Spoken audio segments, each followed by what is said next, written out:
The snow had turned pink beneath her feet 3 miles back, but Lyra Nightshade couldn't stop running. Her lungs burned with each ragged breath, frozen air slicing through her chest like shards of broken glass. The thin leather boots she'd fled in were soaked through, her toes long since gone numb, and every stumbling step sent jolts of pain up through her swollen ankles. 7 months pregnant, and she was running through a blizzard in the dead of night, running from the smoke still rising from what had been her home, running from the bodies of everyone she'd ever loved. Keep moving, or you die. Keep moving, or the baby dies. The thoughts circled in her mind like desperate prayers, the only thing keeping her legs churning through the knee-deep drifts. Her wolf was silent, had been silent since she'd watched Marcus fall, since she'd crawled through his blood trying to reach him, since she'd felt the mate bond shatter like glass in her chest and leave nothing but jagged edges behind. 3 days. It had been 3 days since Dante Stoneheart's wolves had descended on the Moonhaven pack like a plague of shadows. 3 days since she'd hidden in the root cellar beneath the healer's cottage, her hands pressed over her mouth to muffle her screams as she listened to her pack die above her. 3 days since she'd emerged to find Marcus's body among the others, his throat torn out, his eyes still open and staring at a sky he could no longer see. She'd tried to save him. The memory wouldn't stop replaying, her hands pressing against the wound that wouldn't stop bleeding, his blood hot and slick between her fingers, his voice already fading as he gasped out her name. "Run, Lyra. Take our child and run. Promise me." She'd promised, and then she'd watched the light leave his eyes, felt the bond snap, and something inside her had broken so completely she wasn't sure it could ever be repaired. Now his blood was still crusted beneath her fingernails, dark and dried, the last physical evidence that he had existed at all. A contraction rippled through her belly. Not a real one. The healer's daughter in her knew that. Just her body protesting the abuse she was putting it through. But it still made her stumble, catching herself against a frost-covered pine. The bark bit into her palms through her thin gloves, and she hung there for a moment, gasping, fighting the urge to simply sink into the snow and let the cold take her. The baby. Think of the baby. She pressed her free hand against the swell of her stomach, feeling the flutter of movement within. Her daughter, Marcus had been so certain it was a daughter, had spent hours with his head pressed to Lyra's belly, whispering promises about all the things he would teach her, was still alive, still fighting. Lyra had to fight too. She pushed off from the tree and forced herself forward, her wolf-sharp eyes scanning the darkness for any sign of pursuit. Dante's scouts had been tracking her for the first day, their howls echoing through the mountains, but she'd lost them at the river crossing 2 nights ago. The icy water had nearly killed her. She'd emerged blue-lipped and shaking so violently she could barely walk. But it had washed away her scent. She hoped it had washed away her scent. Why does he want me? I'm nothing. I'm nobody. Just a healer's apprentice from a pack so small we didn't even register on the council's maps. But she knew why. She'd been hiding in that root cellar when Dante himself had walked through the burning ruins of her village, his voice carrying clearly to her ears even through the floorboards above her. Find the Alpha's widow. She saw everything. Kill her, and there are no witnesses. Lyra was a witness. She'd seen the massacre, heard Dante give the orders, watched through a crack in the cellar door as he'd personally ripped out Elder Theron's heart because the old wolf had dared to spit in his face. She could stand before the Wolf Council and name him murderer, could describe every atrocity in damning detail. And so, Dante Stoneheart needed her dead. The trees were thinning ahead, the slope dropping away into a valley she didn't recognize. Lyra had no idea where she was anymore. She'd been running blind, putting as much distance between herself and Moonhaven as possible, surviving on bark tea and frozen berries, and sheer desperate determination. Her body was failing, She could feel it in the tremor of her muscles, the way her vision kept graying at the edges, the hollow ache in her stomach that no amount of snowmelt could ease. She needed shelter, food, warmth. She needed a miracle. The howl split the night like a blade, and Lyra's heart stopped. No, no, no, no. It was close, too close, coming from somewhere ahead of her, not behind, which meant she spun, or tried to, but her body had finally reached its limit. Her knees buckled, dropping her into the snow, and she caught herself on her hands as another howl answered the first, then another, and another. A pack. I've stumbled into another pack's territory. The thought should have terrified her, and some distant part of her was terrified, but mostly she just felt tired, so unbearably, impossibly tired. She tried to rise, failed, tried again, and this time managed to get 1 foot beneath her before a wave of dizziness sent her crashing back down. Get up, you have to get up. The baby. Don't move. The voice came from the shadows between the trees, deep and commanding, carrying the unmistakable weight of authority. Lyra's head snapped up, her heart hammering against her ribs, and she saw them emerging from the darkness like ghosts. 6 wolves in human form, dressed in furs and leather, their eyes reflecting the moonlight as they spread out to surround her. Border Patrol. She'd walked straight into a border patrol. Stupid. Careless. You've killed yourself and the baby both. The wolf who'd spoken stepped forward, a massive man with a scarred face and steel-gray hair pulled back in a warrior's knot. His nostrils flared as he scented the air, and something flickered across his expression. Surprise, perhaps, or disgust. Pregnant, he said flatly, and carrying the stench of blood and death. Lyra tried to speak, but all that came out was a croak. When had she last had water? She couldn't remember. Please, she managed. Please, I mean no harm to your pack. I'm running from... She's Moonhaven, another wolf said, a younger woman with sharp features and suspicious eyes. Or what's left of it. I recognized the pack scent beneath all that blood. The scarred man's expression hardened. Moonhaven was destroyed 3 days ago. Word reached us yesterday. No survivors. I survived. Lyra's voice cracked on the word. I hid. And then I ran. And now you've run straight into wildfire territory. The man crouched in front of her, studying her face with cold assessment. The Alpha will want to see you. The words sent ice through her veins. She'd heard of the wildfire pack. Everyone had. One of the largest and most powerful packs in the Northern Territories, led by an Alpha whose name was spoken in whispers even by other Alphas, Darius Wildfire. The Wolf King, some called him, though the title wasn't official. It didn't need to be. His power was undeniable. Please, she whispered again, hating how pathetic she sounded. I just need to rest. Just for a night. Then I'll leave your territory, I swear. You'll come with us. It wasn't a request. The man straightened, gesturing to 2 of his companions. Help her up. Carry her if you have to. She won't make it to the keep on her own. Rough hands gripped her arms, hauling her upright, and Lyra's vision went white with the sudden rush of blood from her head. She sagged between the 2 wolves supporting her, her legs refusing to hold her weight, and distantly she heard someone curse. She's half dead already, probably won't survive the night. The baby. Lyra wanted to scream. Save the baby even if you can't save me. But the words wouldn't come, and the darkness was rushing up to meet her, and the last thing she heard before consciousness slipped away was the distant howling of wolves welcoming her to what would surely be her grave. She woke in fragments. Warmth against her skin, the scent of wood smoke and pine, the murmur of voices too far away to understand.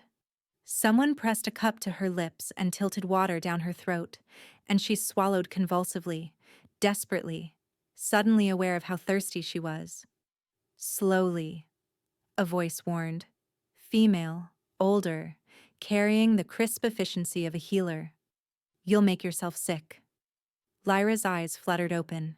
The room was stone-walled and torch-lit, simply furnished but clean, with a fire crackling in a hearth large enough to roast a whole deer. She was lying on a cot piled with furs, dressed in a shift she didn't recognize, and the woman leaning over her was gray-haired and stern-faced, her hands gentle despite the sharpness in her eyes. A thick scar ran from her temple to her jaw, an old battle wound that spoke of a warrior's past. Where? Wildfire Keep. You're in the healer's quarters. The woman, the healer, pulled back, setting the cup aside. You're lucky to be alive. Another hour in that cold and we'd have lost you and the child, both. The child.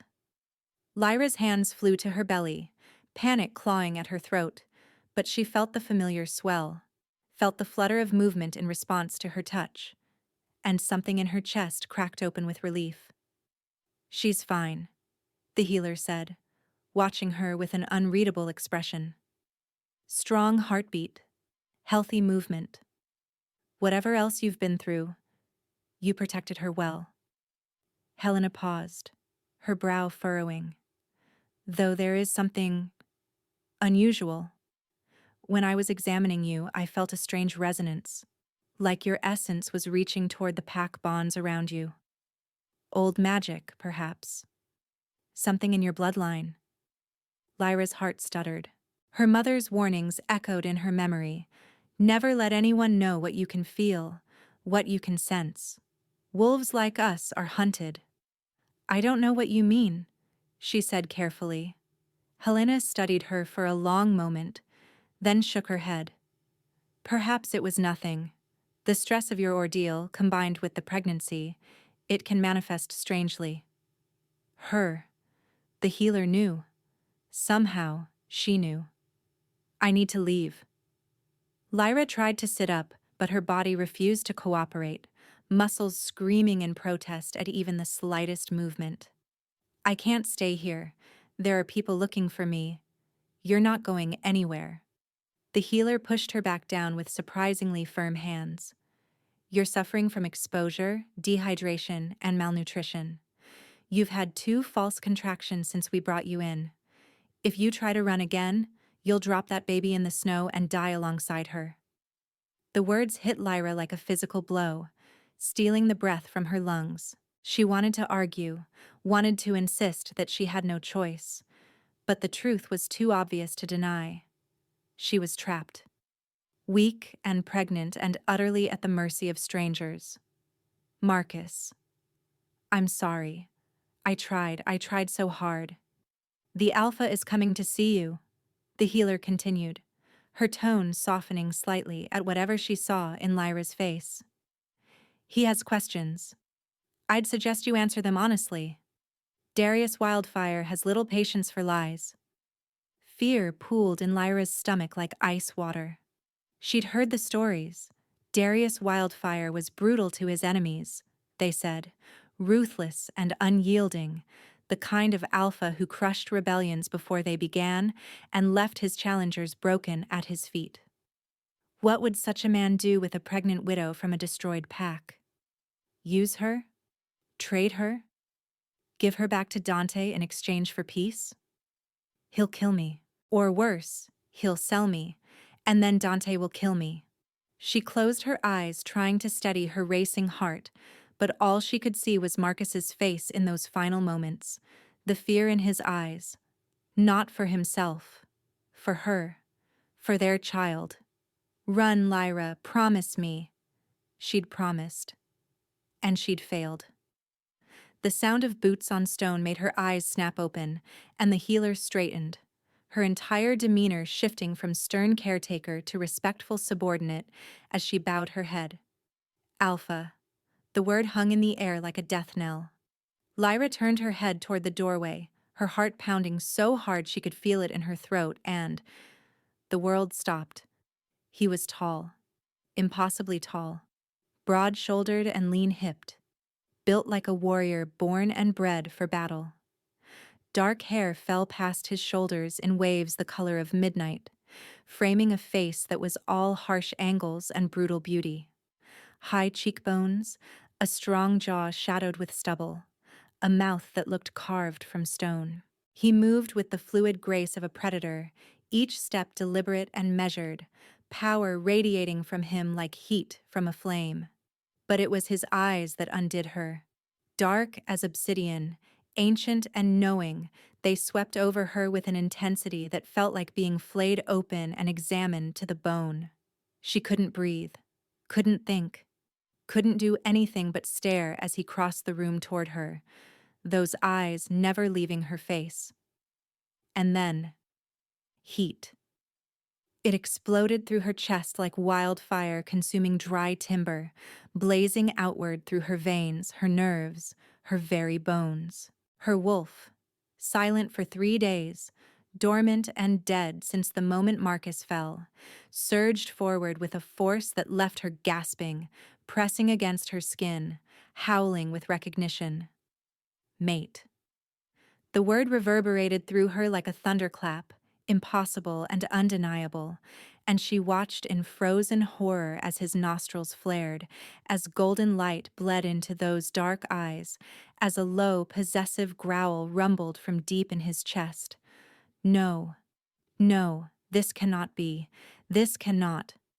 The bond snapped into place between them like a physical tether, warmth pooling in her belly beside her unborn child.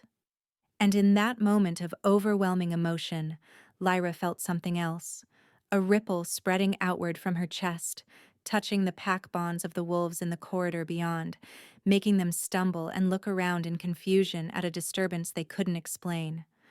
The sensation terrified her, and she clamped down on it instinctively, burying it deep the way her mother had taught her.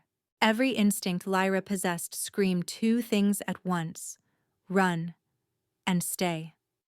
He stopped at the foot of her cot, towering over her, his chest rising and falling with breaths that seemed deliberately controlled. For a long moment, neither of them spoke. The air between them crackled with electricity, with tension, with something ancient and primal that defied explanation. Then his gaze dropped to her swollen belly, and his expression cracked, a flash of raw anguish that he couldn't quite suppress. You carry another man's child. His voice was low, rough, scraped raw with an emotion she couldn't name. You are bonded to another man. I was. The words came out as barely a whisper. He's dead. The silence that followed was suffocating. Darius Wildfire stared at her, golden light still flickering in his eyes, his jaw clenched so tight she could see the muscles jumping beneath his skin. And Lyra stared back, her heart breaking all over again, because the universe had given her a second chance at something she'd thought she'd lost forever, and it had done so in the cruelest way imaginable. She was carrying her dead mate's child, and the alpha standing before her could destroy her for the insult of it. The silence stretched between them like a blade, each heartbeat an eternity, and Lyra couldn't look away from those eyes, couldn't break the invisible thread that seemed to pull her toward him even as every rational thought screamed at her to flee. Darius Wildfire stood frozen at the foot of her cot, his massive frame rigid with tension she could almost taste in the air. The golden light in his eyes pulsed like embers refusing to die, and she watched the war play out across his features, the clench of his jaw, the flare of his nostrils, the way his hands curled into fists at his sides, as if he were physically restraining himself from reaching for her. The bond thrummed between them, a living thing, and Lyra felt it in every fiber of her being. Warmth spread through her chest like honey, sweet and terrifying, pooling in her belly where her daughter stirred restlessly. Her wolf, that silent, broken thing that had gone dormant when Marcus died, was pressing against her skin with desperate urgency, whimpering with recognition, with need, with something that felt horrifyingly like hope. No, stop. He can't be. But her body knew what her mind refused to accept. The mate bond didn't lie. It couldn't lie. It was older than memory, deeper than instinct, the most fundamental truth of their kind. And it had chosen this moment, this man, this impossible situation to announce itself with the subtlety of a thunderclap. How? His voice emerged rough, almost broken, so different from the cold authority she'd expected. How is this possible? Lyra shook her head, tears burning at the corners of her eyes. I don't know. I don't. Her voice cracked, and she pressed her palm harder against her belly, feeling her daughter's movement like a reminder of everything that made this wrong. I was mated. To Marcus. For 3 years. The bond it was complete. Real. And when he died, it broke. I felt it break.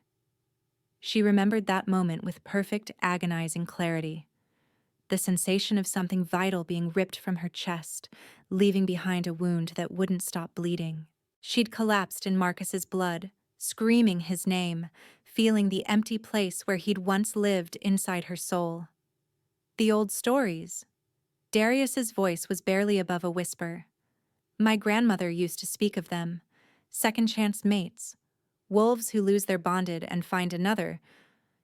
He stopped, his throat working as he swallowed.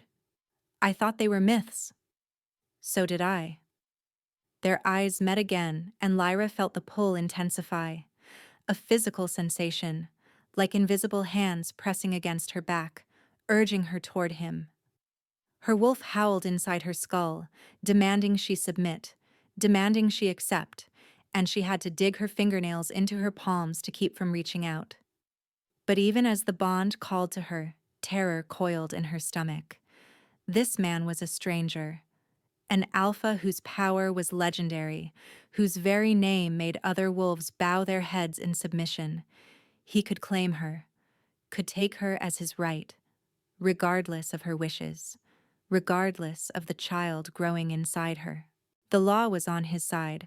A recognized mate bond superseded all other considerations, and she was helpless, weak, pregnant, alone in his territory with nowhere to run.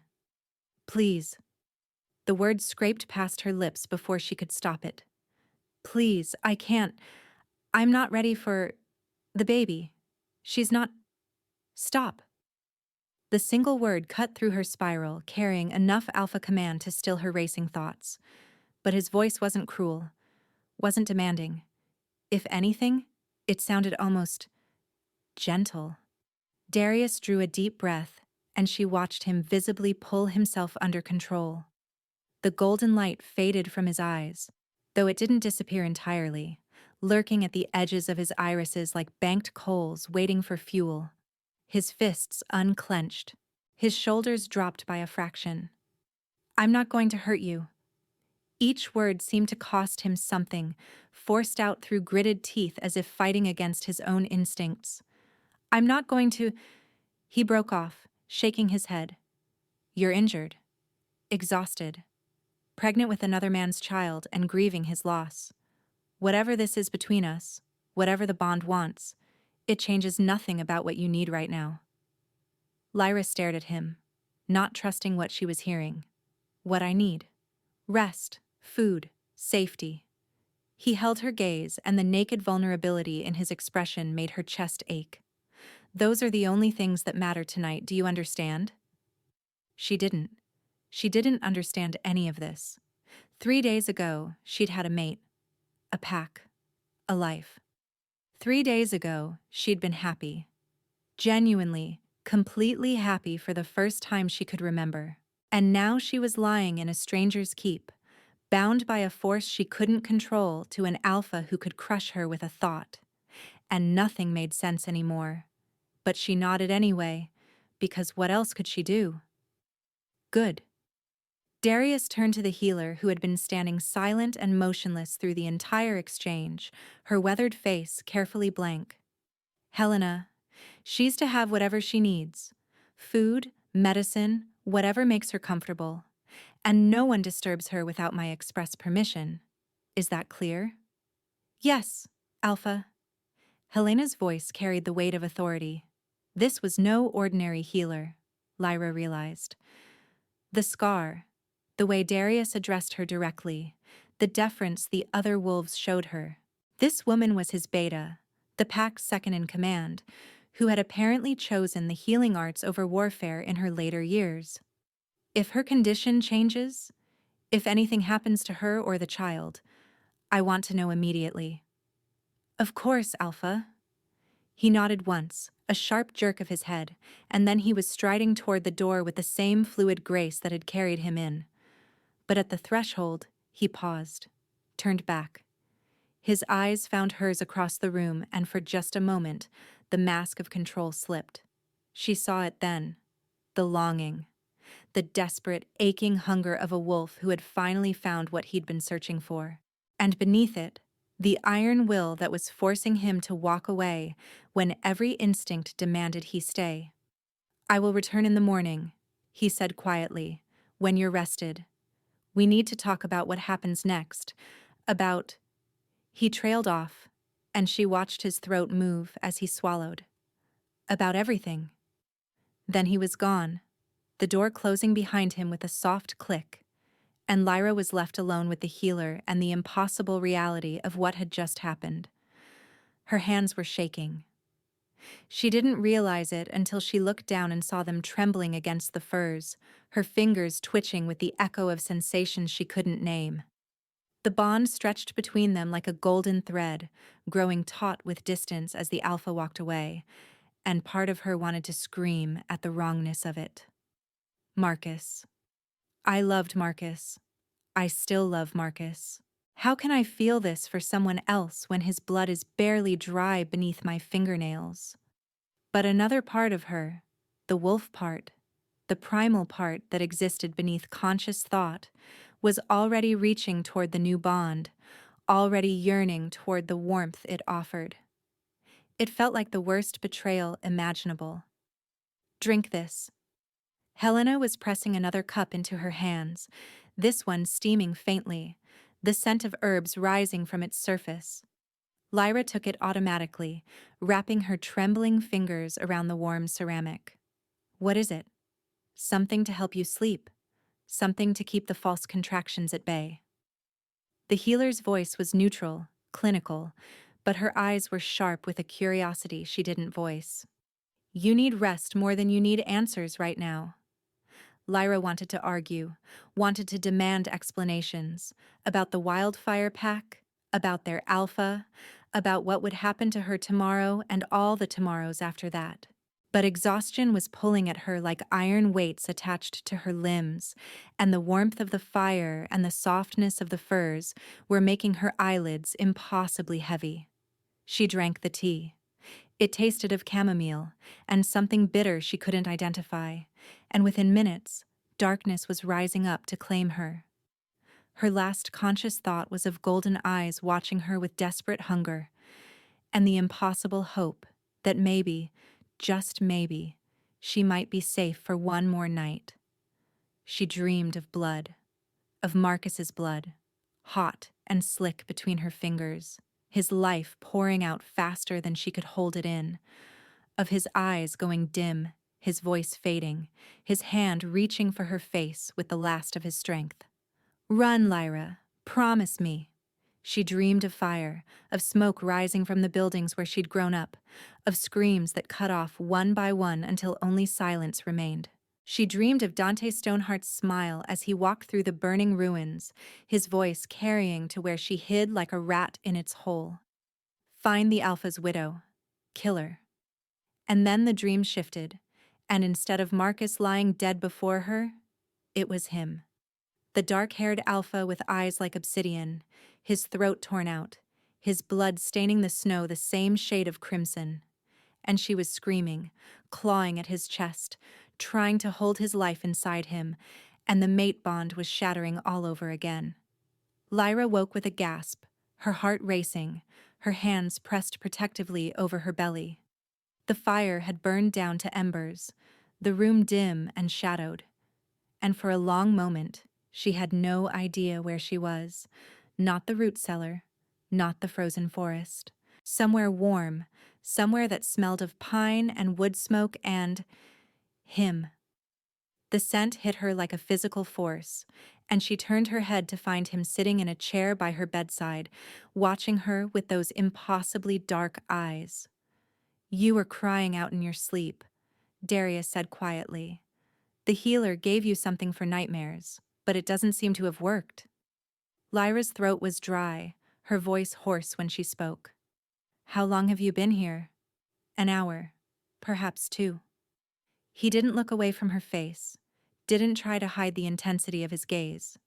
"I told myself I would leave, that you needed rest, that I was only disturbing you by staying.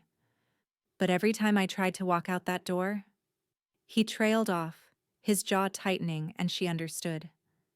The bond. It was pulling at him too, demanding proximity, punishing distance. She could feel it even now, a warm current flowing through her veins, easing into contentment at his nearness. "You should go," she whispered, though the words cost her more than they should have. "Your pack will wonder." "My pack can wonder." His voice was flat, final. "I am Alpha. I don't answer to them." Silence fell between them, heavy with everything unsaid. Lyra studied his face in the ember light, the harsh angles, the shadows beneath his eyes, the way his hands gripped the arms of his chair as if restraining himself from reaching for her. He looked tired, she realized, tired and tense and struggling with something she could only guess at. "Helena told me you haven't eaten," he said finally, "that you refused the food she brought." Lyra looked away, shame heating her cheeks. "I wasn't hungry." "You're pregnant and half-starved. You need to eat." "I know what I need." The words came out sharper than she intended, and she saw him flinch. Just slightly, just for a moment, before his expression smoothed back into careful neutrality. "You're right," he said quietly. "I'm sorry. I shouldn't presume to..."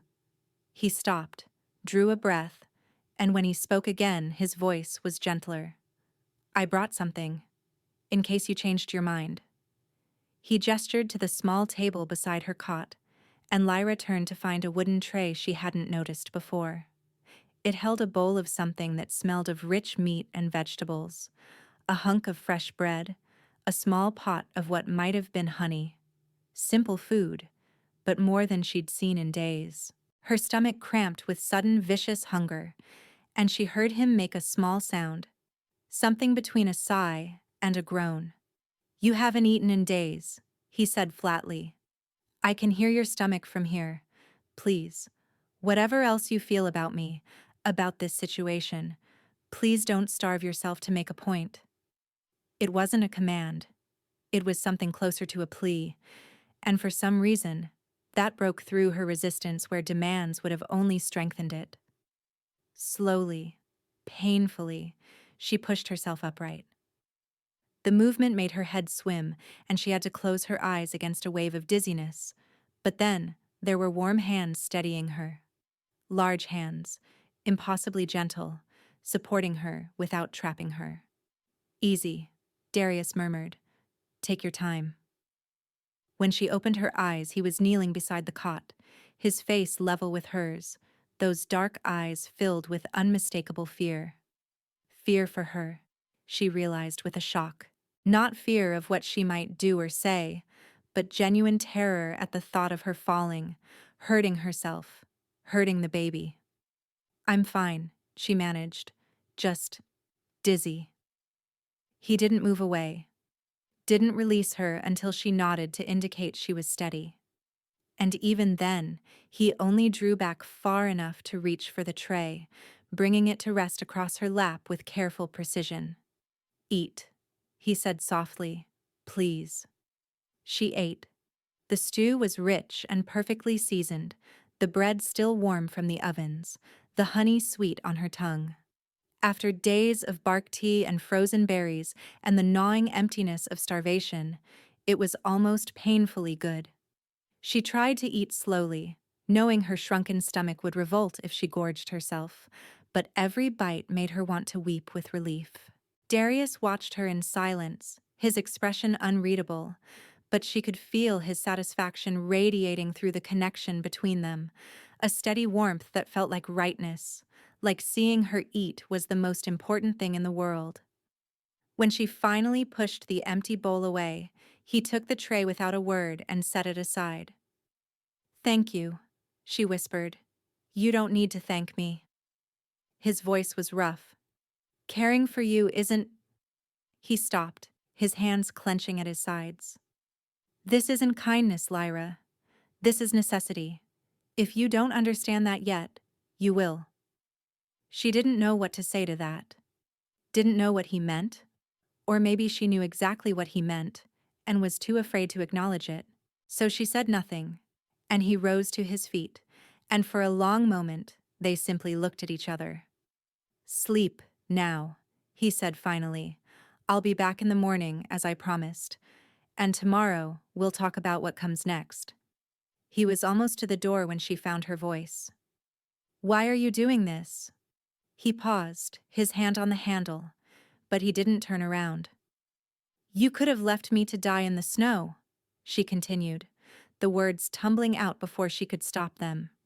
"You could have handed me over to Dante and avoided a conflict with his pack. You could have—" She hesitated, her voice dropping. "You could have claimed me. I'm in your territory. In your keep, carrying another man's child. The law gives you the right. Why haven't you?" The silence stretched so long she thought he wouldn't answer. Then, finally, his shoulders sagged with the weight of his restraint.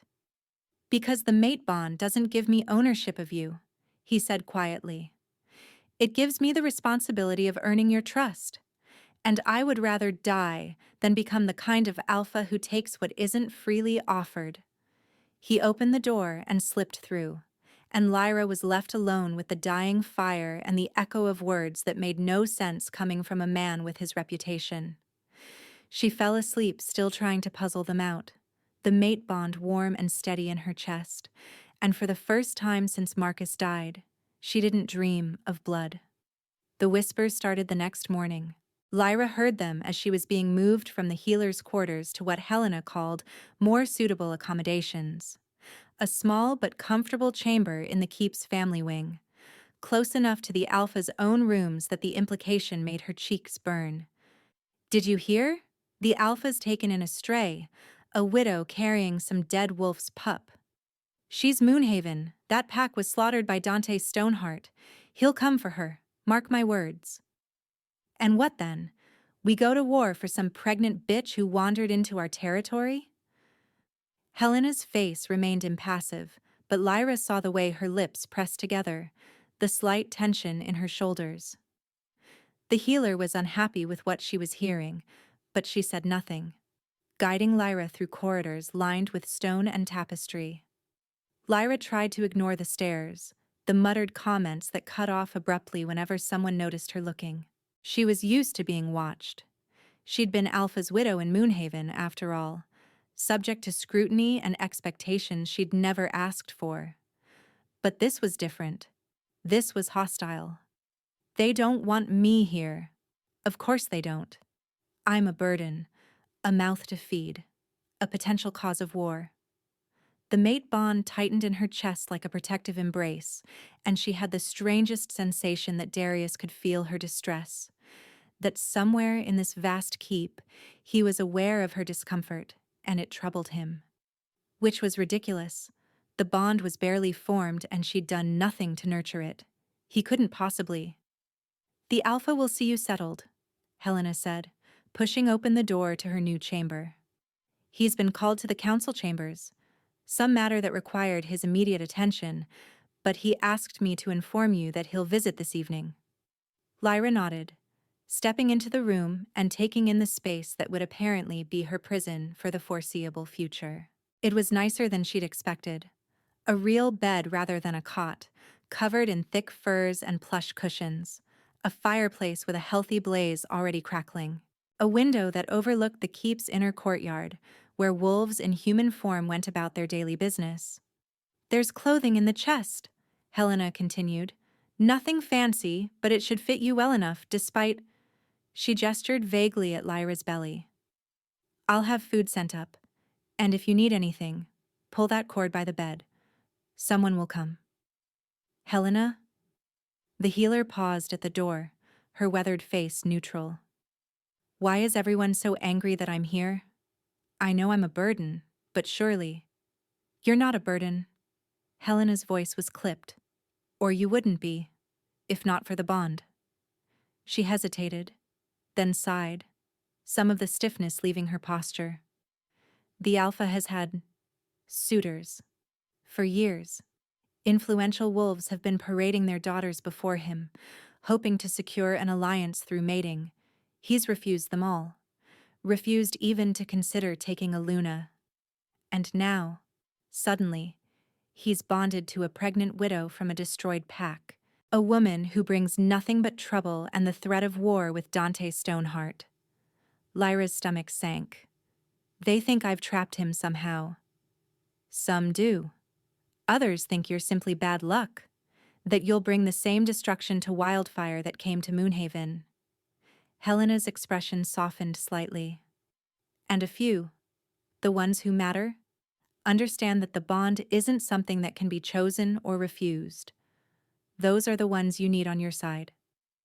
She left before Lyra could respond, closing the door with a soft click. Lyra stood in the center of her new room, her hands pressed to her belly, and tried not to cry. I shouldn't be here. I should be running, finding some corner of the world where Dante can't reach me, where I can raise my daughter in peace. Instead, I'm trapped by a bond I didn't ask for, in a pack that doesn't want me, bringing war to people who've done nothing but show me kindness. Her wolf stirred restlessly, pressing against her skin, and she felt the familiar pull toward the Alpha whose scent still lingered in her consciousness like wood smoke. He doesn't deserve this either. Whatever he's done, whatever his reputation claims, he's been nothing but gentle with me, and I'm repaying that by putting his entire pack at risk. The door opened without warning, and Lyra spun, her heart leaping into her throat. The woman who entered was not Helena. She was young, perhaps Lyra's age or a few years older, with sharp features, cold blue eyes, and an expression of barely concealed contempt. Two other women flanked her, both wearing the same look of thinly veiled hostility. So, the leader said, her voice dripping with false sweetness, this is the Alpha's new pet, the pregnant stray who's somehow bewitched him into letting her stay.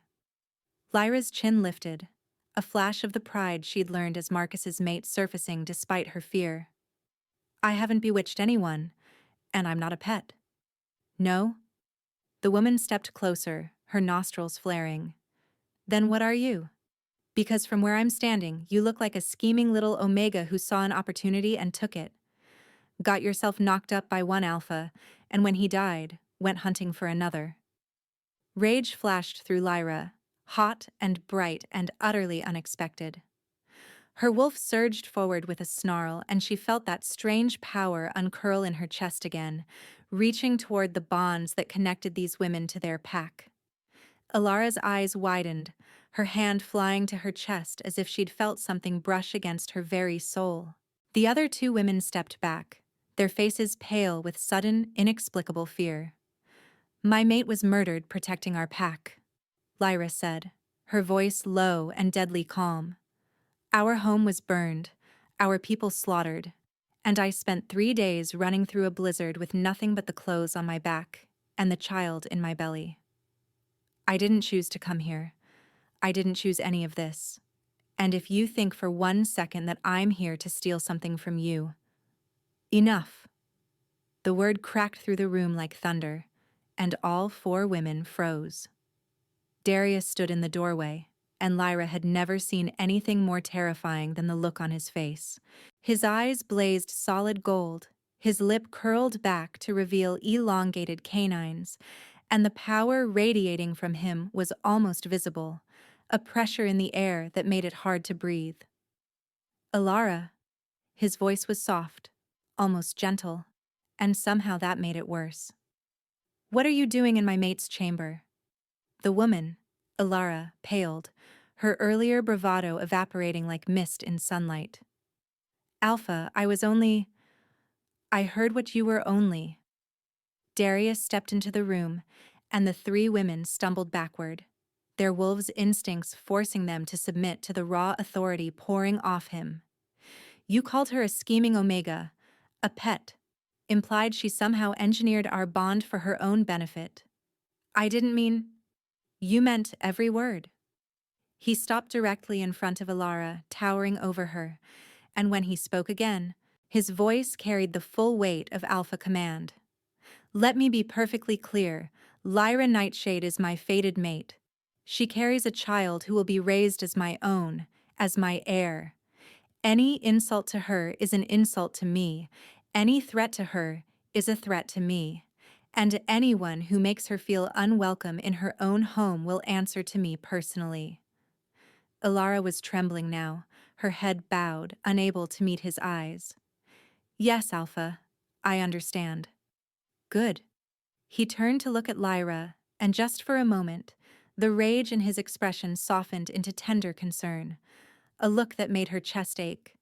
Leave us, now, and spread the word to anyone else who might be contemplating similar visits. The next wolf who enters this room without invitation will not receive a warning. The three women fled, nearly tripping over each other in their haste to escape. When they were gone, Darius closed the door and leaned against it, his shoulders sagging with sudden weariness. I'm sorry, he said quietly. I should have anticipated. He broke off, shaking his head. I knew there would be resistance. I didn't expect it to manifest so quickly, or so cruelly. Lyra stared at him, still processing what had just happened. You called me your mate? Publicly? You said the baby would be your heir? Yes. Why? He looked at her then, really looked at her, and she saw the answer in his eyes before he spoke. The loneliness, the longing, the desperate hope of a wolf who had finally found something worth fighting for. Because you are my mate, he said simply. And because no child born into my pack will ever be treated as less than they deserve. Your daughter will have my name, my protection, my love. That's not negotiable. Tears burned at Lyra's eyes, and she blinked them back furiously. You don't even know me. You don't know her. How can you promise? I know the bond doesn't lie. He pushed off from the door, crossing the room until he stood an arm's length away, close enough to touch, far enough to give her space. I know you're brave enough to run through a blizzard 7 months pregnant to protect your child. I know you loved your mate, grieved for him, and you're still grieving. And I know that whatever this is between us, whatever it becomes, it starts with keeping you safe. Both of you. He reached out slowly, giving her every opportunity to pull away, and when she didn't, he pressed his palm gently against the swell of her belly. The bond flared to life between them, warm and golden, and Lyra felt her daughter stir, felt her kick against his hand as if reaching for the alpha who had just claimed her as his own. But there was something else, too. Lyra could sense the pack bonds that flowed through Darius, the connections linking him to every wolf in his territory. Her daughter seemed to sense them as well, kicking harder, and for just a moment, Lyra felt those bonds brighten at the contact, as if responding to something in her touch. What are you, little one? She wondered, a chill running down her spine. What are we? Hello, little one, Darius murmured, his voice thick. I'm going to keep you safe. Both of you. I swear it. And despite everything, despite the fear, the grief, the impossible situation she found herself in, Lyra felt something loosen in her chest. Maybe she couldn't trust the bond yet.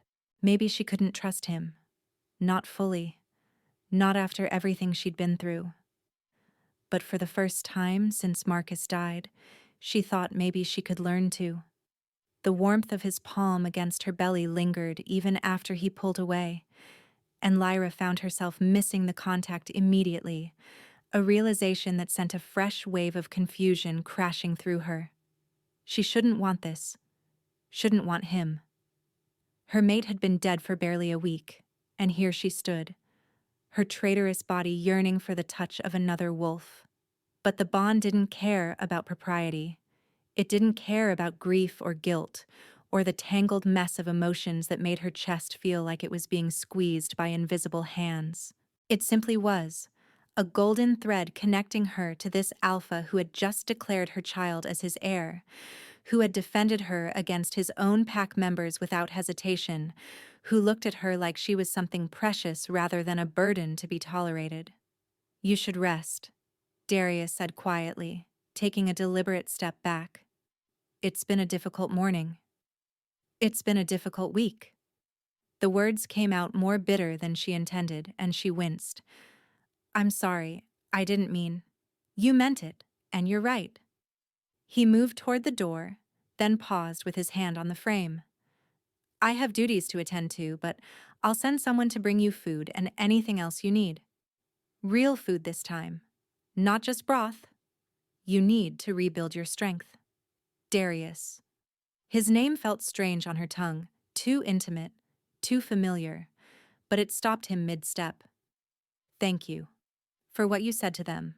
For—" She trailed off, not sure how to articulate the magnitude of what he'd done. Claiming her publicly, claiming her child publicly. In the span of 5 minutes, he'd upended every expectation she'd had about how this would go. He looked at her over his shoulder, and something flickered in his dark eyes. Something vulnerable and hopeful that made her heart stutter. "You're my mate, Lyra. I will always defend what's mine." Then he was gone, the door clicking shut behind him, and Lyra was left alone with the echo of his words, and the persistent warmth of the bond settled beneath her skin like sunlight. She lowered herself onto the bed, one hand pressed to her belly where her daughter had kicked against his palm. "What are we going to do, little one?" she whispered. "What are we going to do?" The baby offered no answers, just another flutter of movement that felt almost like reassurance. Lyra closed her eyes and let herself sink into the pillows, exhaustion dragging at her limbs. She hadn't realized how tense she'd been holding herself until the confrontation was over, and now the adrenaline crash left her feeling hollowed out and fragile. Sleep tugged at her consciousness, promising temporary escape from the impossible situation she found herself in, and she was too tired to resist. When she woke, the light filtering through the curtains had shifted from the pale gray of morning to the deeper gold of late afternoon. Someone had been in the room while she slept. There was a tray of food on the small table by the window, steam still rising from a bowl of rich stew, and a pitcher of fresh water alongside a plate of crusty bread and soft cheese. Her stomach growled at the sight, reminding her that she'd barely eaten in days. She was halfway through the meal, savoring every bite with an appreciation born of genuine hunger, when a commotion outside drew her attention. Raised voices, the sharp bark of commands, and beneath it all, the rumble of approaching horses. Lyra moved to the window, peering through the frost-edged glass at the courtyard below. A group of riders had arrived, 6 wolves in human form, their horses lathered with sweat despite the cold, their clothing bearing unfamiliar colors. At the center of the group sat a man who made her blood run cold. She recognized his face. How could she not?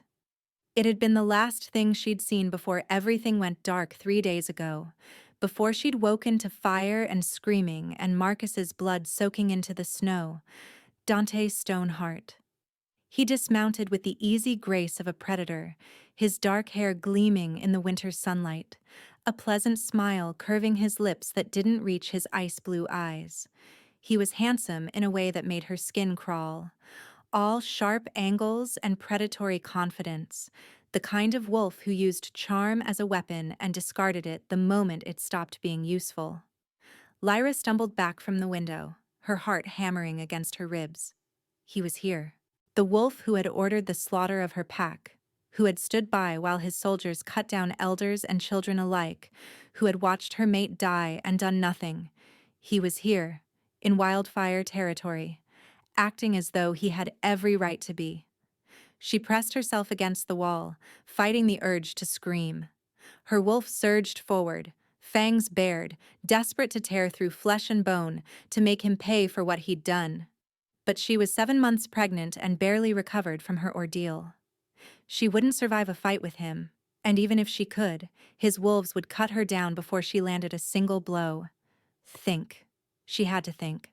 The door burst open, and Lyra whirled with a snarl building in her throat. But it was only a young servant girl, her face pale with fear. Luna, my lady, the Alpha requests your presence in the Great Hall. There's been developments. Lyra's blood turned to ice. What kind of developments?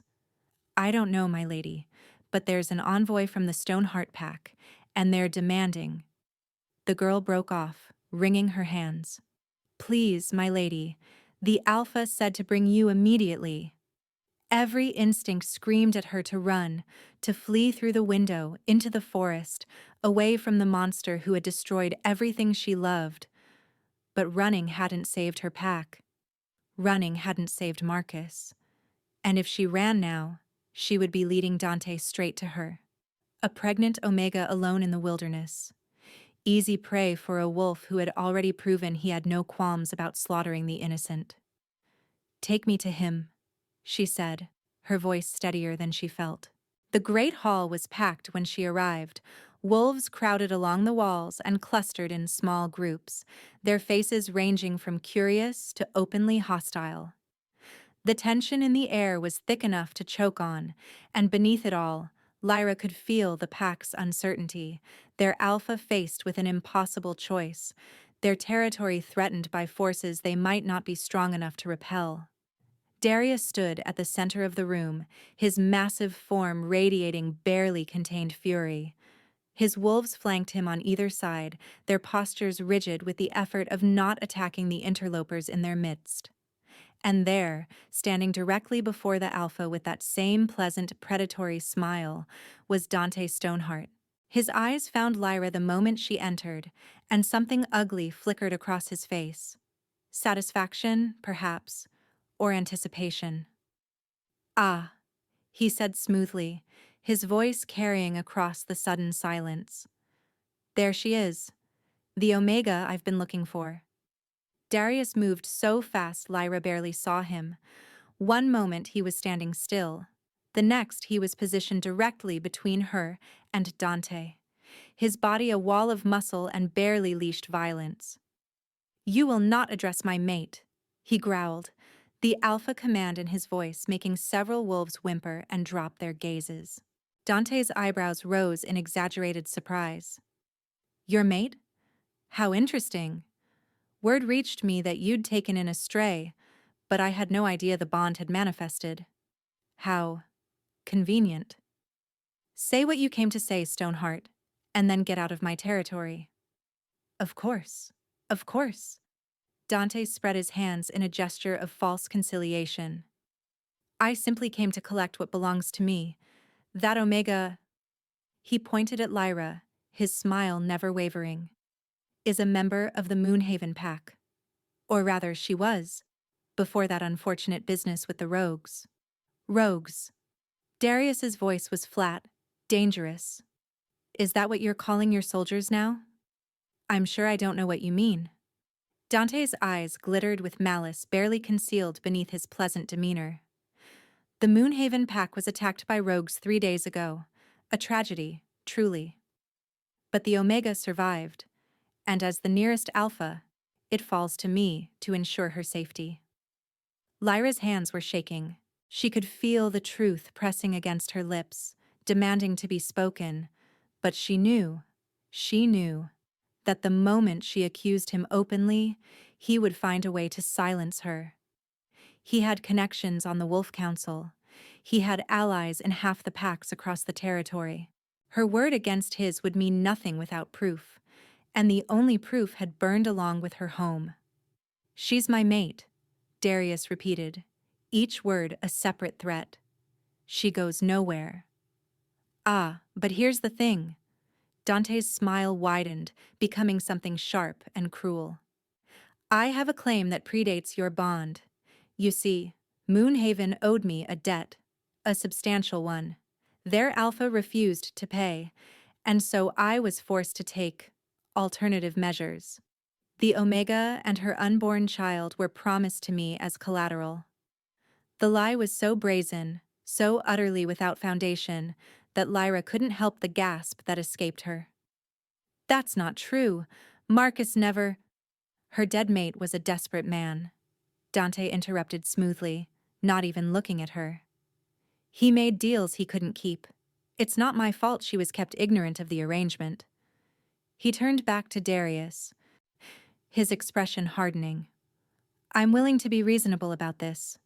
I don't want a war with the Wildfire Pack. But the Omega is mine by right of contract. Hand her over, and we can all pretend this unfortunate misunderstanding never happened. The growl that built in Darius's chest was a physical thing, vibrating through the floor and making the walls tremble. Around the room, wildfire wolves shifted nervously, their instincts telling them that their alpha was on the verge of losing control. She is my mate, Darius snarled, golden light bleeding into his eyes. My fated, chosen by the moon herself. There is no contract in existence that supersedes that bond. And even if there were— He took a step forward, and Dante, for all his arrogance, took a step back. I would burn down the world before I let you touch her. For a long moment no one moved. The tension in the room had reached a breaking point, violence hovering just beneath the surface, waiting for a single spark to ignite it. Then Dante laughed, a light, airy sound that didn't match the cold fury in his eyes. Well, I can see we won't be reaching an agreement today.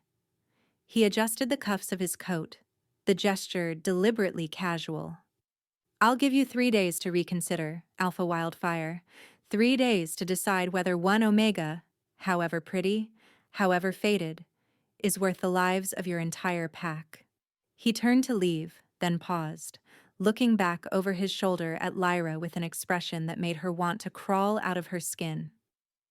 Do give my regards to the little one when she arrives. I'm so looking forward to meeting her. And then he was gone, his wolves following in his wake, leaving behind a silence so thick it felt like drowning. Darius didn't move until the sound of hoofbeats faded into the distance. Then his eyes swept the assembled wolves, and Lyra saw a different side of him emerge, the brutal alpha whose reputation had spread across the territories. Someone told him she was here. His voice was quiet, almost conversational, but it carried like a death sentence. Someone in this hall sent word to Stoneheart that my mate had arrived. The wolves shifted nervously. A young man near the back, barely more than a boy, began edging toward the door. Darius moved so fast Lyra barely saw him. One moment he was standing beside her. The next he had the young wolf pinned against the wall by his throat, his claws drawing blood. Garrett. Darius's voice was ice. You were on gate duty the night she arrived. You have family in Stoneheart territory, and you reek of fear. Alpha, please, I didn't— My sister, he has my sister. Your sister chose her mate and her pack. Darius's grip tightened and the boy choked. You chose to betray yours. Darius. Helena stepped forward, her voice calm. The boy is young, frightened. Perhaps I should show mercy? Darius turned his head, and Lyra saw the golden fire blazing in his eyes. Mercy is for enemies who surrender. Mercy is for wolves who make mistakes. This was not a mistake. This was treason. He looked back at Garrett, and his voice dropped to something almost gentle. Your information nearly killed my mate and our child. Give me one reason not to tear out your throat where you stand. Garrett was weeping now, words tumbling out in a desperate flood. Where he'd sent the message, how he'd sent it, everything he knew about Dante's plans. When he was finished, Darius released him. The boy crumpled to the floor, sobbing. Take him to the cells, Darius said flatly. He lives until after the battle. Then the pack will decide his fate. He turned to address the room, and his voice rang with cold authority. Let this serve as a reminder. I protect my own with everything I am, and I destroy those who threaten them with equal conviction." No one moved. No one spoke. And Lyra finally understood why his enemies whispered his name with fear. Then he turned to her, and she saw the fear beneath the fury, the desperate, protective terror of a wolf facing an impossible threat to his mate. "Tell me everything," he said quietly, "from the beginning." So she did. She told him about the night of the attack, how Dante's wolves had come without warning, how they'd slaughtered the elders first to prevent any organized resistance, how Marcus had fought like a demon possessed to buy her time to run. She told him about the screaming, the smoke, the way the snow had turned red beneath her feet. She told him about watching her mate die with his throat torn out, about running until her legs gave out, about the cold that had seeped into her bones and the certainty that she was going to die in the wilderness. By the time she finished, she was crying.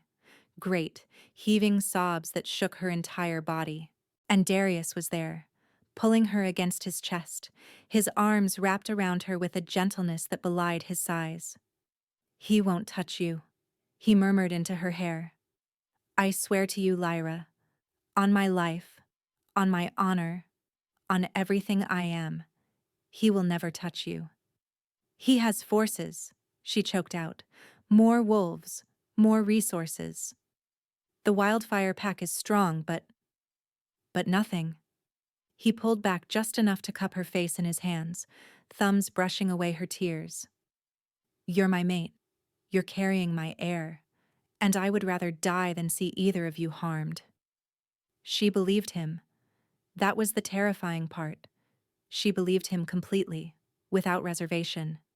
The bond between them resonated with his sincerity, his determination, his love. Because that's what it was, she realized. Love. Not fully formed, not yet, but growing, deepening with every moment they spent together.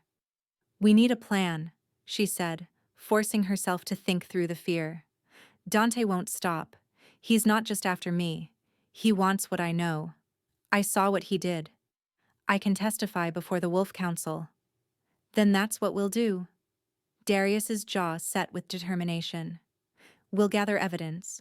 We'll find other survivors if there are any. And when the time comes, we'll bring him to justice."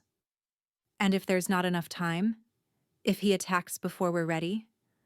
He pressed his forehead to hers, and she felt the bond flare between them, warm, golden, unbreakable. "Then we fight. Together. Until our last breath." That night, Lyra couldn't sleep. She lay in the massive bed staring at the ceiling, her mind racing through possibilities and contingencies. Dante's threat loomed over her like a physical weight, pressing down on her chest, making it hard to breathe. 3 days. He'd given them 3 days. It wasn't nearly enough time to build a proper defense, let alone gather evidence for the Wolf Council. A soft knock at her door made her sit up, her heart hammering. "Yes?" The door opened to reveal Darius, dressed in loose sleeping clothes, his hair tousled as though he'd been running his hands through it repeatedly. "I couldn't sleep," he admitted. "And I thought, you might not be able to either." "You thought correctly." He hovered in the doorway, uncertainty flickering across his features, this massive, powerful alpha suddenly looking almost vulnerable. "May I come in? I won't. I just want to be near you. To know you're safe." Lyra hesitated for only a moment before nodding. He crossed the room and settled into the chair beside her bed, close enough to touch, but maintaining a careful distance. For a long moment neither of them spoke, the silence filled with the crackle of the dying fire and the whisper of wind against the windows. "I keep thinking about Marcus," Lyra said finally, her voice barely above a whisper. "About how I couldn't save him. About how I just ran." "You survived." Darius's voice was gentle but firm. "You protected your child. That's not running. That's being a mother." "It doesn't feel that way." She turned her head to look at him, and the pain in her chest eased slightly at the sight of him. Steady, solid, there. It feels like betrayal. I know. He reached out slowly, giving her time to pull away, and when she didn't, he took her hand in his. Warmth spread from where their skin touched, the bond quieting into something steady and comforting. I lost my parents young, different circumstances, but I know what it's like to feel like you should have done more, should have been more. What happened? He was quiet for a moment, his thumb tracing circles on the back of her hand. Plague. It swept through the pack when I was 17. Killed nearly a third of us, including both my parents. I was left as alpha before I was ready, a boy trying to fill a man's shoes. But you rebuilt. She squeezed his hand. The wildfire pack is strong.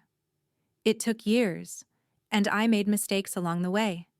But I had people who believed in me, who supported me even when I didn't believe in myself. His eyes met hers, dark and earnest. You'll have that too. You already do. The words settled over her like a blanket, warm and protective. And for the first time since this nightmare began, Lyra felt something other than fear and grief. She felt hope. Stay, she said impulsively. Not like that. Just stay. Please. Darius's breath caught, and she saw the war playing out across his features, the desire to be close to her battling with his determination to give her space. Finally, he nodded. Move over, he said softly. She did, making room for him on the bed, and he settled beside her, not touching, but close enough that she could feel his warmth, his presence. Close enough that the bond between them glowed like an ember, filling the space between them with something that felt almost like peace. Thank you, she whispered into the darkness. Always, he whispered back. And with the warmth of him beside her and the steady rhythm of his breathing filling the silence, Lyra finally drifted into sleep. The messenger arrived at dawn. Lyra woke to the sound of pounding hooves and raised voices, her heart immediately lurching with fear. Beside her, Darius was already on his feet, his expression grim. Stay here, he said. I'll find out what's happening. But Lyra was already pulling herself out of bed, ignoring the ache in her back and the heaviness of her belly. No. Whatever this is, I need to know. He looked like he wanted to argue, but the steel in her expression must have convinced him. He nodded once, then offered her his arm. They descended to the courtyard together, where a single rider sat astride a horse that was nearly dead from exhaustion. The wolf's clothing was torn and bloody, his face ashen with pain, and as Lyra got closer, she recognized him. Thomas, she breathed. One of Marcus's wolves, one of the few who had been away from the pack when the attack happened. His eyes found hers, and they filled with tears. Luna, you're alive. Thank the moon. You're alive. What happened? Darius demanded. Report. Thomas swayed in his saddle and two wildfire wolves rushed forward to catch him as he fell. Stoneheart, he gasped. He's not waiting 3 days. His forces are gathering at the southern border. They'll be here by nightfall. Lyra's blood ran cold. Dante wasn't negotiating. He was giving them just enough time to believe they had options, to let their guard down, before striking. How many? Darius asked, his voice deadly calm. At least 300 warriors, maybe more. Tomas coughed, blood flecking his lips. He's been building his forces for months, Alpha. Moonhaven wasn't his first target, just the most recent. He's been swallowing small packs all across the territory, adding their wolves to his army. 300. The Wildfire Pack had perhaps 150 able-bodied fighters. They were outnumbered 2-1. Darius's hand found Lyra's, his grip tight but steady. Sound the alarm, he ordered. Begin evacuation of the non-combatants to the mountain caves. Every able-bodied wolf reports for duty in 1 hour. His wolves scattered to obey, and in the chaos that followed, Lyra stood frozen, watching the pack she'd just begun to call home prepare for war, a war that might kill them all, because of her. The chaos of the evacuation swirled around Lyra like a winter storm, wolves racing past her in both directions, voices calling out orders and questions, children crying as mothers hurried them toward the mountain caves. But she couldn't move, couldn't breathe, because of her. 300 warriors were descending on the wildfire pack because of her, because she had witnessed Dante Stoneheart's massacre, because she could name him before the Wolf Council as the murderer he was. And now Darius's people, people who had shown her nothing but kindness, who had welcomed her despite her burdens, who had become something like family in the few days she'd been among them, would die for her. The thought was unbearable. Lyra. Darius's voice cut through the chaos, and suddenly he was there, his hands on her shoulders, his eyes searching her face. You need to go with the others. The mountain caves are defensible. No. The word came out stronger than she expected, fueled by something fierce rising in her chest. I'm not running again. This isn't running. This is protecting our child. His hands tightened on her shoulders. Please, I can't fight knowing you're in danger. And I can't hide knowing you're dying for me. She gripped his wrists, holding him in place when he would have stepped back. Darius, listen to me. There has to be another way. Dante doesn't want war. He wants me silenced. What if I... Don't even suggest it. A growl rumbled through his chest, his eyes flashing gold. I will never surrender you to him. Never. That's not what I was going to say. She took a breath, forcing herself to think clearly despite the panic clawing at her mind. What if I testified, right now, before the battle? If we had wolves from both packs witness my account of what happened at Moonhaven, Dante's forces might... His wolves are loyal to him through fear and power, not love. They won't care about your testimony. Some of them will. She thought of Tomas, bleeding and broken, but still riding through the night to warn them. Some of them have to. Dante's been swallowing packs for months, forcing their survivors into his army. Those wolves aren't loyal. They're prisoners. If they saw another option... Darius stared at her, something shifting in his expression. You want to break his hold on them. I want to give them a choice. Her hand moved to her belly, where her daughter kicked against her palm. That's all any of us really wants, isn't it? The freedom to choose?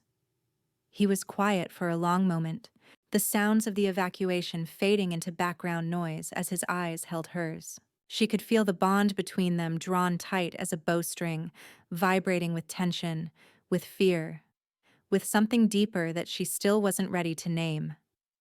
There's an old law, he said slowly, the right of challenge. If an alpha's claim to power is contested, the accused must answer before any wolf who demands it. It's meant to prevent tyranny, to give the oppressed a voice. Then I'll use it. I'll challenge his right to rule over the packs he's conquered, and when he can't answer my accusations, his wolves will have grounds to break their oaths. Darius's eyes were bright now, not with gold, but with hope. It won't stop all of them, but it might stop enough. It's better than watching your people die in a battle they can't win. He pulled her close then, careful of her belly, his forehead pressing against hers. You are extraordinary, he breathed. Do you know that? Any other wolf in your position would be running for the caves. Instead, you're planning to face down the monster who murdered your pack. I'm tired of running. She closed her eyes, breathing in his scent, pine and wood smoke, and something wild that made her wolf stir in her chest. I'm tired of being afraid, and I'm tired of letting other people fight my battles while I hide. Then we fight together. He pulled back, and when she opened her eyes, she saw the alpha in him, the king who had rebuilt his pack from ashes, who had claimed her child as his own, who had held her through nightmares without asking for anything in return. Whatever happens, we face it side by side. The preparations took less than an hour. Lyra stood at the front of the Wildfire Pack's defensive line, flanked by Darius on one side and Helena on the other. The healer-turned-beta had shed her apron for armor, her scarred face grim with battle readiness. Behind them, 150 wolves waited in tense silence, their eyes fixed on the tree line where Dante's forces would emerge. She should have been with the others in the caves, should have been resting, protecting her child, letting the warriors handle the battle. But the power that had been sleeping inside her since childhood was finally stirring, responding to the threat against her new pack. And she knew, with a certainty that went bone deep, that she was exactly where she needed to be. The forest erupted with wolves. They poured from the trees like a dark tide, 300 strong, their eyes gleaming with battle hunger as they spread across the field. At their head rode Dante Stoneheart on a massive black wolf. His beta, she realized, shifted into his animal form to carry his alpha to war.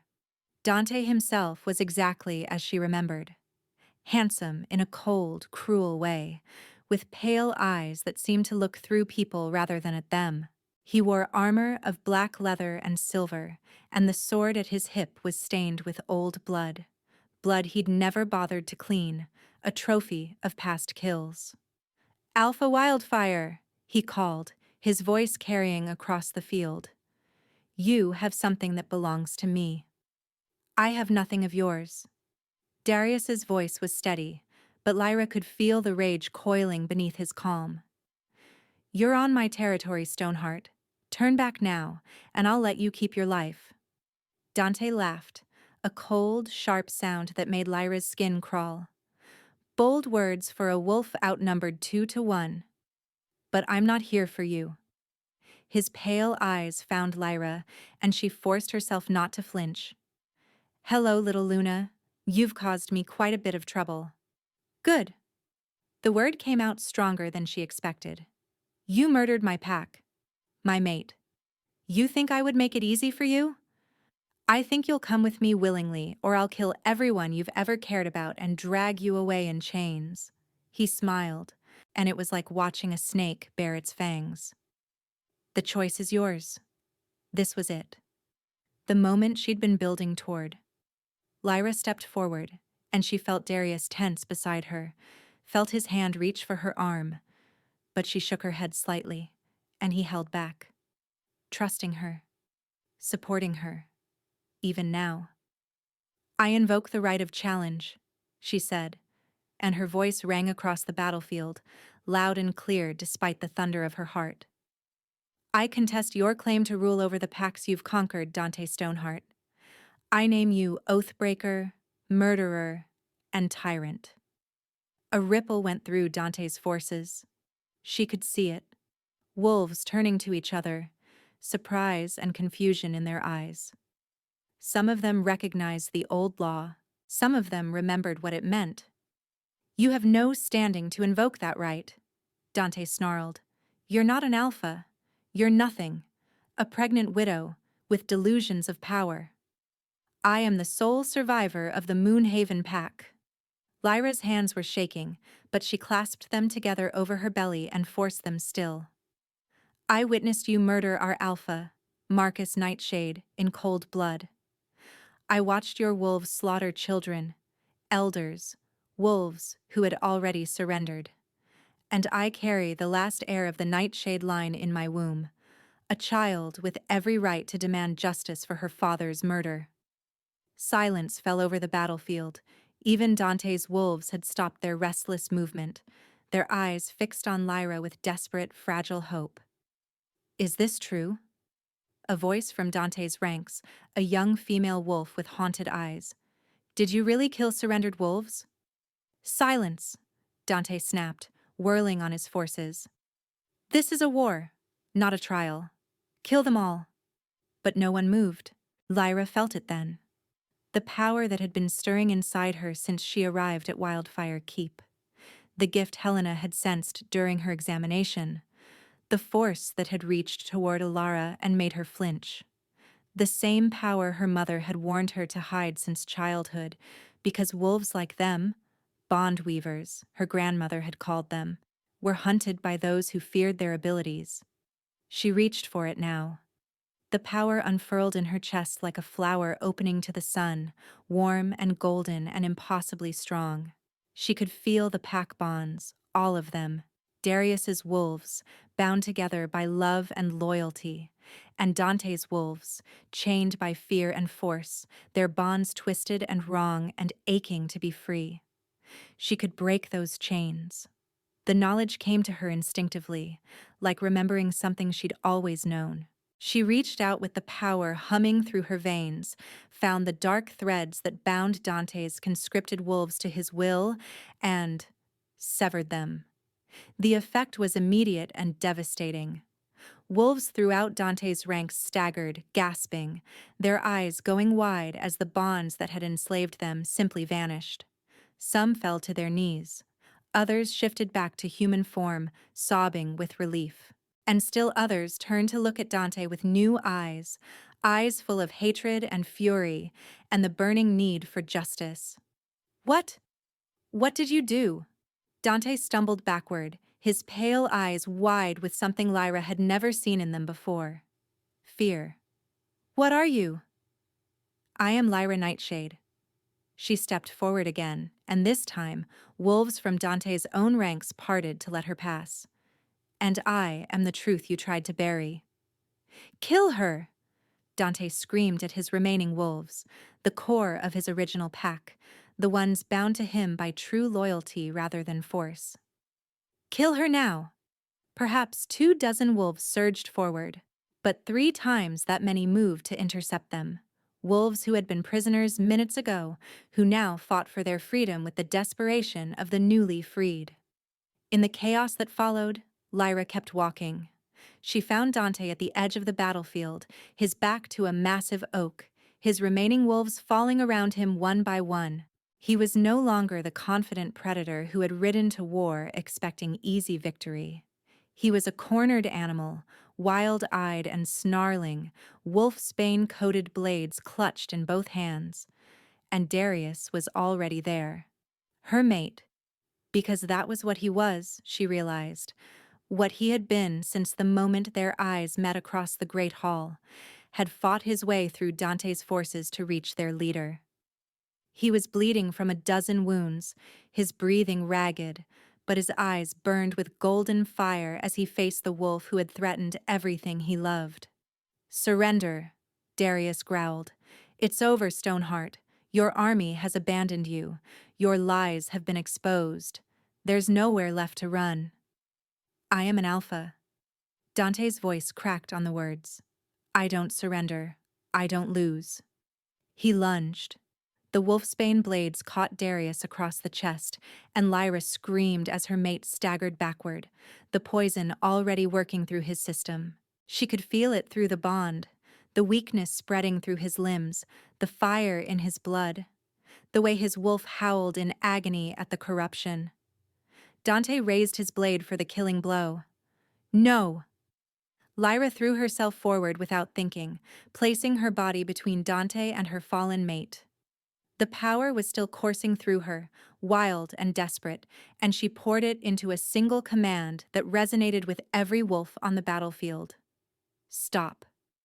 Dante froze mid-swing, his muscles locked in place by the sheer force of her will. His pale eyes bulged with shock and fury as he struggled against bonds he couldn't see or break. You think a pregnant bitch can stop me? He snarled through gritted teeth. Lyra felt Darius rising behind her, felt him take his place at her side despite the poison weakening his body. She reached for his hand and found it, their fingers intertwining, their bond blazing between them like a beacon. I already have, she said. Darius's claws extended, gleaming in the dying light of the sunset. You killed her pack, he said, and his voice was death itself, cold and final and absolute. You threatened our child. You poisoned me with your coward's weapons and would have murdered me where I stood. Dante's struggles grew more frantic, but Lyra held him fast. I am an alpha, he gasped. You can't just... There is no mercy left in me for you. Darius's free hand shot out, claws tearing through Dante's throat in a spray of crimson. The body fell, and Lyra, still holding her mate's hand, felt nothing but relief as the monster who had haunted her nightmares finally stopped moving. The aftermath was chaos of a different kind. Healers rushing to tend the wounded, freed wolves weeping as they embraced each other, Wildfire Pack members moving through the battlefield to offer aid and comfort to former enemies who were now merely survivors. Lyra stayed by Darius's side as the pack healer worked on his wounds, neutralizing the wolf's bane and closing the gashes that Dante's blades had left. He never let go of her hand, not when the pain made him gasp, not when the treatment made him shake, not even when Helena approached with 1,000 questions that needed answers. Later, Lyra told the beta, and the quiet authority in her voice made Helena nod and step back without argument. Hours passed. The sun set and the moon rose, full and silver and impossibly beautiful after the horrors of the day. The non-combatants were brought back from the caves. Food was prepared. The dead were gathered for the funeral pyres that would burn at dawn. And finally, when the last of the wounded had been treated and the last of the freed wolves had been given places to sleep, Darius led Lyra back to their chambers. They stood before the fire, both of them still dirty and bloodstained, both of them exhausted beyond measure. But when Darius cupped her face in his hands, his eyes were bright with reverent wonder that made her breath catch. "You saved us," he said softly. "All of us. Your power. Your courage. You saved me first." She leaned into his touch, her wolf rumbling with contentment at the contact. "You gave me a home when I had nothing. You claimed my child as your own. You held me through the nightmares and asked for nothing in return." "I wanted everything in return." His thumb traced her cheekbone. "I wanted you, Lyra. From the moment I saw you, I wanted you with every fiber of my being. But I knew you weren't ready. I knew you needed time to heal, to choose, to find your own strength. I've found it." She covered his hands with her own. "And I'm choosing now." "Are you sure?" His voice was rough with hope and fear. "Because once we do this, once we mark each other, there's no going back. You'll be mine, Lyra. Completely. Forever." "I know." She smiled, and it was the first real smile she'd given since the night Marcus died. "Mark me, Darius. Make me yours." He kissed her then, soft at first, reverent, then deeper as the bond between them flared with golden heat. His hands moved to her shoulders, carefully removing her torn and blood-stained clothing until she stood before him bare, her swollen belly catching the firelight. "Beautiful," he breathed, his eyes roaming over her. "You are so beautiful, Lyra." She helped him out of his own clothes, careful of his healing wounds, and then they were pressed together skin to skin, her belly curved between them where their child kicked and turned.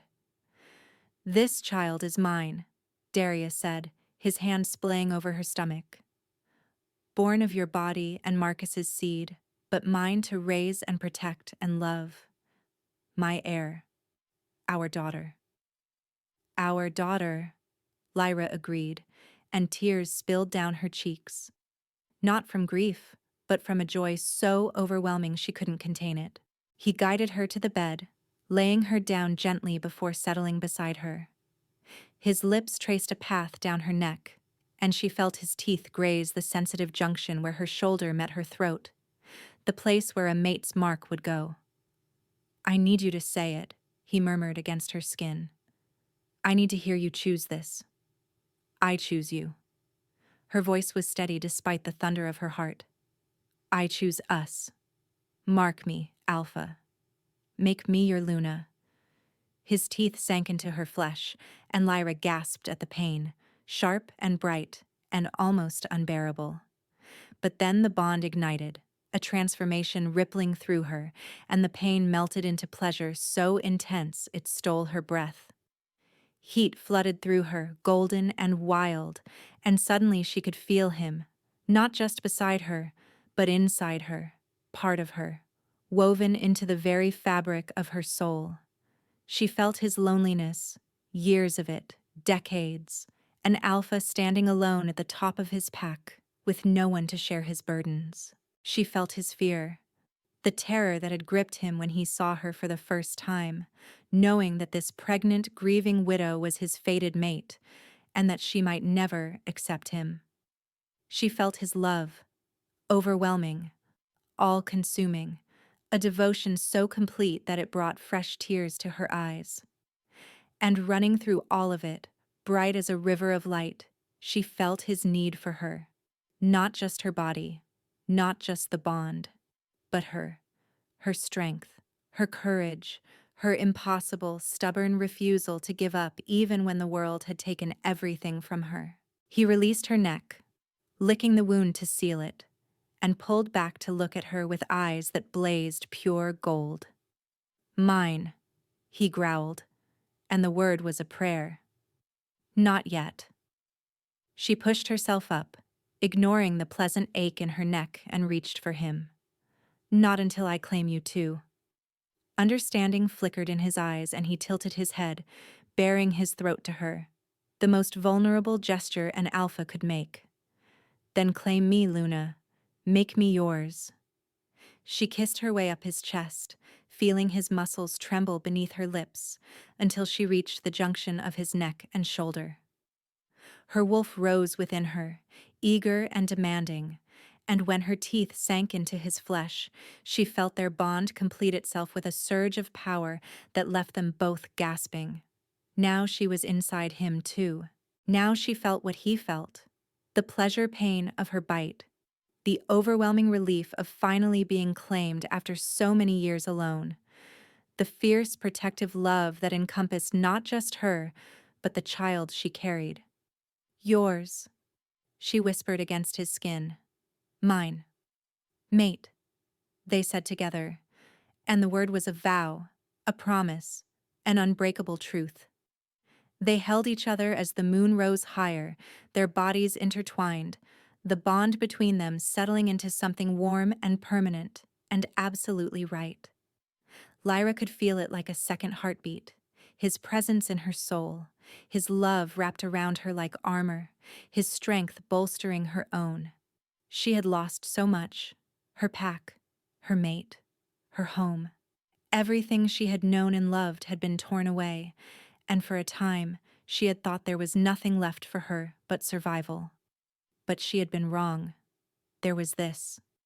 There was Darius, steady and patient and fierce in his devotion. There was a pack that had welcomed her without reservation, that had defended her with their lives, that had followed her into battle against impossible odds. There was the child growing inside her, a daughter who would be born into safety and love, who would never know the fear that had haunted Lyra's final months of pregnancy. There was hope. The formal ceremony took place 3 days later, after the funeral pyres had burned and the wounded had healed and the freed wolves had begun the process of rebuilding their lives. Lyra stood before the assembled wolves, both Wildfire Pack and the survivors of the packs Dante had destroyed, wearing a gown of white and silver that Helena had somehow conjured from thin air. Her mate's mark was visible on her neck, still fresh and pink and perfectly placed, and she wore it like the badge of honor it was. "I present to you Lyra Nightshade Wildfire," Darius announced, his voice carrying across the gathering. "My mate, my Luna, your queen." The howl that rose from the assembled wolves was deafening, a sound of joy and acceptance and loyalty that made Lyra's eyes sting with tears. She had never expected this, never dreamed that she would find not just a mate, but a people, a purpose, a place where she truly belonged. The Wolf Council arrived a week later, summoned by the testimony Darius had sent the morning after the battle. 5 ancient wolves, their authority recognized across all territories, came to hear Lyra's account, the account she had fled through a blizzard to deliver, the truth Dante had killed an entire pack to silence.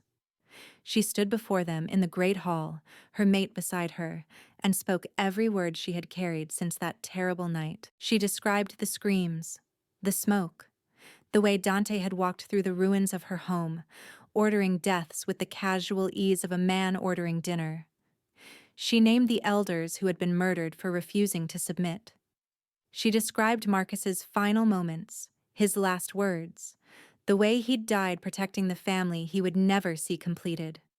When she finished, the eldest council member, a silver-furred wolf whose name was spoken with reverence across the territories, rose from his seat. "Lyra Nightshade Wildfire," he said, his voice carrying the weight of centuries. "Your testimony is accepted and recorded. Dante Stoneheart's conquests are hereby declared illegitimate. His remaining allies are stripped of their holdings. And your pack, the Moonhaven Pack, will be remembered in our histories as victims of tyranny, not casualties of war." It wasn't justice. Not really. Justice would have been Marcus alive, their pack restored, their daughter born into the family she should have had. But it was acknowledgement. It was truth, written in the council's records for all time. It was enough. The small packs Dante had conquered were given the choice to remain independent or join the Wildfire Pack, and many chose to stay, drawn by Lyra's compassion and Darius's strength, by the safety of numbers and the warmth of true community. By the time spring arrived, the Wildfire Pack had nearly doubled in size, and Lyra was too pregnant to do much more than waddle from the bed to the window and back. But she didn't mind. Every uncomfortable moment, every sleepless night, every kick to her ribs was a reminder of the miracle growing inside her. Her daughter came into the world on a night when the moon was full, and the wolves of the Wildfire Pack were singing to the sky. The labor was long and painful, but Darius stayed beside her through every moment, letting her crush his hand until she was sure she'd broken bones, whispering encouragement and love until his voice went hoarse. And then, finally, a cry split the air, high and strong and impossibly beautiful. "A girl," the midwife announced, placing the squalling infant on Lyra's chest. "A healthy, perfect girl." Lyra looked down at her daughter and felt her heart crack open. The baby had Marcus's dark hair.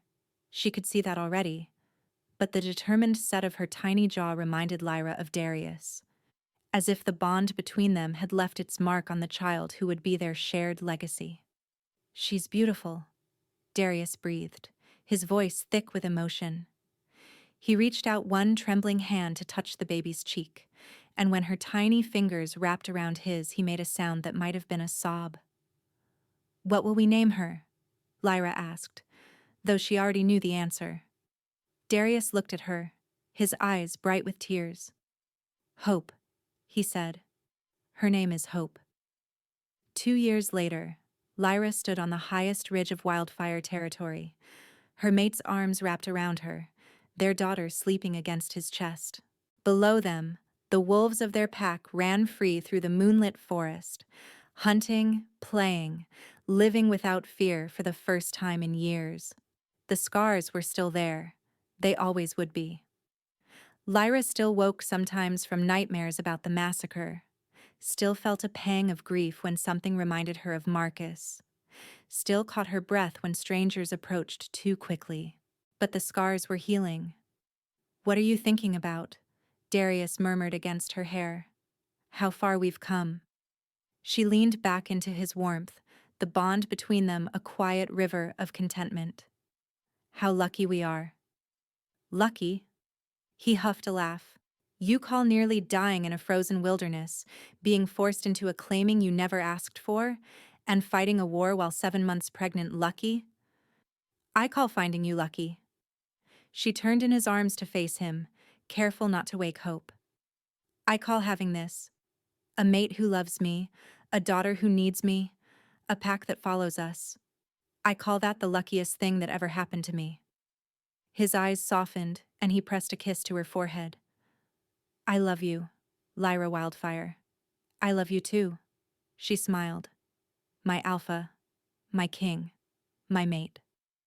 Below them, a howl rose from the forest, one of their wolves greeting the moon, singing of joy and freedom and life. Other voices joined in, the chorus swelling until it seemed to fill the entire world. And Lyra, standing in her mate's arms with their daughter safe between them, lifted her own voice to the sky. She was home.